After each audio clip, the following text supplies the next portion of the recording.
Oh my god, hey, and welcome back to my kingdom of stagey isolation. If you're seeing my face for the first time, my name is Mickey Joe and I'm obsessed with all things theatre. This is my stagey YouTube channel and today I am going to be talking about Andrew Lloyd Webber's new upcoming musical version of Cinderella, which is going to be starring Carrie Hope Fletcher as Cinderella. In this video, I want to recap everything we know about the show, the little details that are starting to trickle out about this very exciting new musical, and I want to pin down why I haven't got round to buying tickets yet. Stay tuned and you will find out why. Talking about Cinderella, it's Lloyd Webber's new show, so why am I not convinced yet? So if we go all the way back, Cinderella, obviously best known for being the Disney movie based on the Hans Christian Andersen fairy tale, has also had some life as a stage musical in a version by Rodgers and Hammerstein. It has been on Broadway. There was a revival on Broadway with Laura Osnes a few years ago. There was a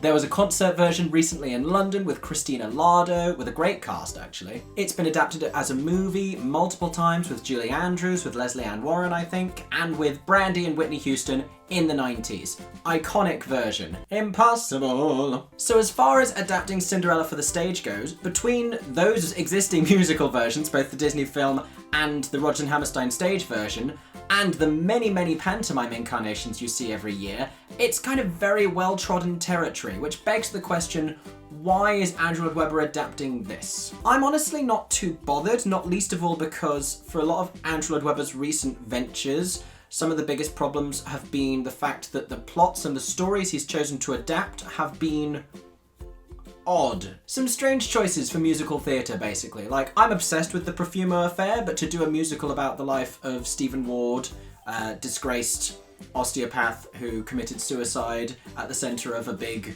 political sex scandal, you know, strange. To write a musical about religious race relations in Ireland as the backdrop to football, like, I will see most shows and I will usually try and find something I like about a show, but that's a topic that immediately, like, I don't know enough about. And so for a few years, he's been doing things more along the lines of like adapting Wizard of Oz and adding new songs for that. And he's been adapting School of Rock for the stage and adding new songs to that, but adapting the film to the stage. And Cinderella is a story that will always work. It's a story people will always recognize, people will always go see, they know what that is going to be. I want to talk a little bit about the branding of this show because, oh, this poster. So the poster for the show features a Cinderella silhouette and she's graffiti spray painted a ball gown on herself, emphasis on the ball part. Stagey Twitter had a field day when this graphic came out because it just, I like to encourage new musicals and creatives of all kind, and whoever made this poster, I get the vision you're going for,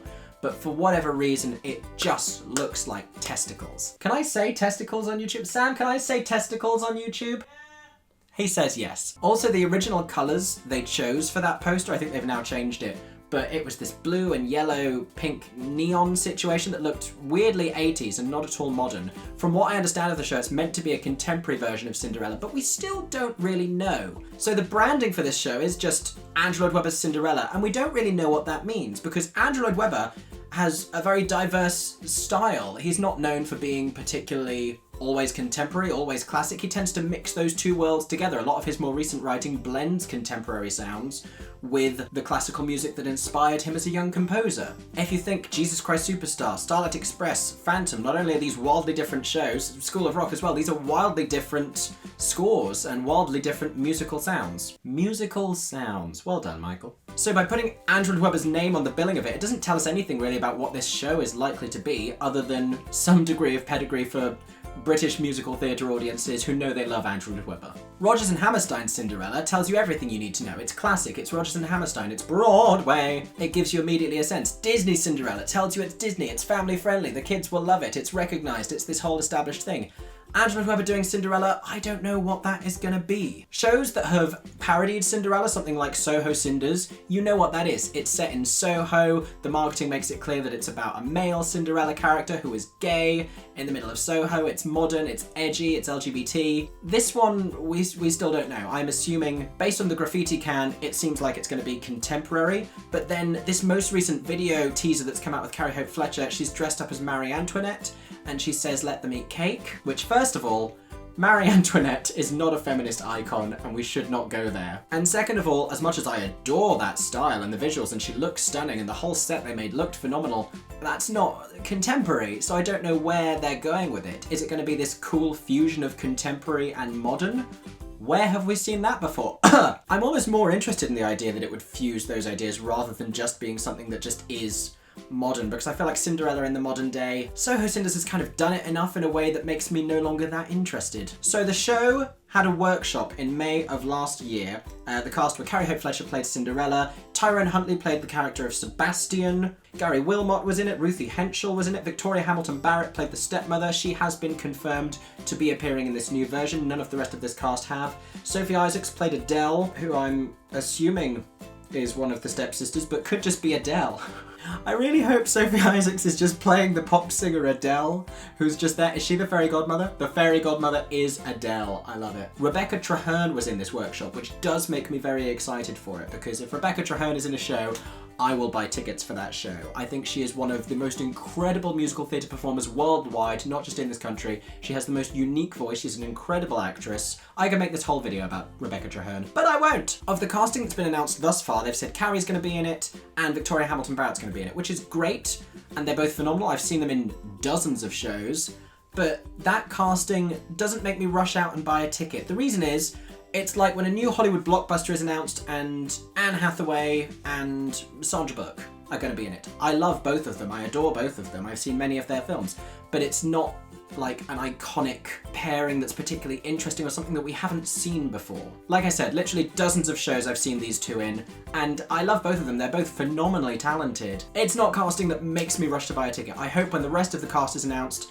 that there's some more interesting casting, we see some more fresh faces, some new graduates, some new talents we haven't heard of before, and hopefully more diversity as well. I love Carrie Fletcher, I really do. I think it's really great to have a non-stick-thin size 0 princess being displayed on stage. I love the idea of characters at the centres of musicals being all shapes and sizes. I love as well that she also personally stands up for all of the things that her Cinderella character seems to advocate for in terms of feminism, in terms of like being true to yourself and not worrying about the opinions of others. But at the same time, it would have been really great to see like a brand new name we hadn't heard of before, or maybe a person of colour playing this role. Everyone was very excited when Danielle Fiamagna was announced to be understudy Elsa in the West End production of Frozen, that there could be a black Elsa performing at some performances. And as great as that is, it would be great if that was someone in a principal role on the marketing, on the posters outside of the theatre. I just think that would be really inspiring for a whole new generation of young girls to see. So I'm hoping there's more diversity throughout the rest of the cast and it's not just white people. Moving on to the song. I like the song, I do, it's catchy. A lot of people are making Six comparisons. I don't know that I hear that necessarily. What I do hear is something else. So Cinderella as a stage musical is sort of most closely associated with the Rodgers and Hammerstein. The Disney is the film version, but I think because it's so old and hasn't really been touched in a long time, has never really been adapted for the stage. For the stage, for musical theatre lovers, it's the Rodgers and Hammerstein version that we know. Of that, I'd say the three most iconic songs. Firstly, you think of Impossible, not least of all because of Brandy and Whitney Houston. And the other song that show is best known for is Cinderella's solo song, In My Own Little Corner. Many a soprano has auditioned with this. So when Andrew Lloyd Webber announced the first song from this show, Cinderella's solo song, and everyone was talking about how Cinderella has been done so many times on the stage, the one thing it had to not sound like was In My Own Little Corner. And they're not exactly the same, but it's dubiously similar. In My Own Little Corner goes, in my own little corner, in my own little world, I can be whatever I want to be. And Bad Cinderella goes, call me Bad Cinderella, I take pride when you sneer, I am proud that I'm not like you. In terms of the da da da da da da da da da da da da da da da da da da da, it's suspiciously similar. I think the only reason this conversation is happening is because Andrew Lloyd Webber has a well-documented history of questionable maybe plagiarism. I'm not going to talk about all of it or the history of that. There are plenty of videos you can go and watch on YouTube. Most of it is from classical composers and stuff like Puccini and Phantom, and he got sued by someone. The one I always come back to is The Vaults of Heaven from Whistle Down the Wind. I'm not even going to tell you what it sounds like, but this is what it is.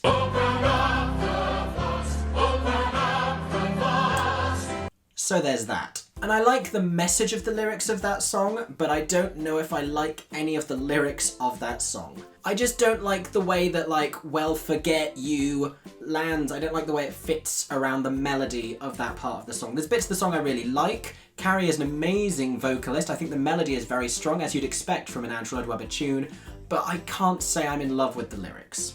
Like I said, I love the message, I love the feminism of all of it, I love what this Cinderella character seems to be, I love how she seems to be different from Cinderellas that we've met before. So all of that, in part, is why I haven't really booked tickets yet. I'm really trying to get excited about the show. I think maybe when we know more about it, when we know either the vibe of the show or the rest of the casting or some more of the songs from the show. It's worth saying as well, someone asked Carrie on Instagram if that was her favourite song, and she said there's another one in the show that she prefers to sing that's an absolute anthem, and you'll know it when you hear it. So I'm looking forward to hearing that as well.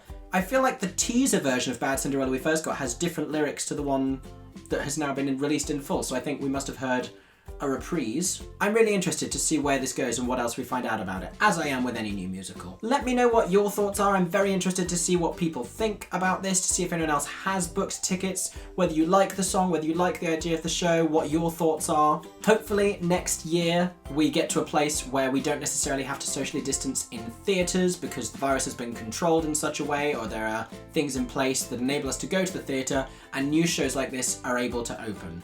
It seems crazy to think we could have new West End musicals, but I'm so excited that we could maybe get to that place, and I'll be so desperate for it that I probably will book tickets by the time it's actually set to open. Thank you for watching this video. I hope that you enjoyed it. If you did, make sure you subscribe to my Stagey YouTube channel, where there is plenty more content, me talking about what I think of musicals, reacting to musicals, and occasionally, when I am legally allowed to, actually going to see musicals as well. I hope that everyone is staying safe and that you have a stagey day. For 10 more seconds, I'm Mickey Joe Theatre. Oh my god, hey, thanks for watching, have a stagey day. Subscribe!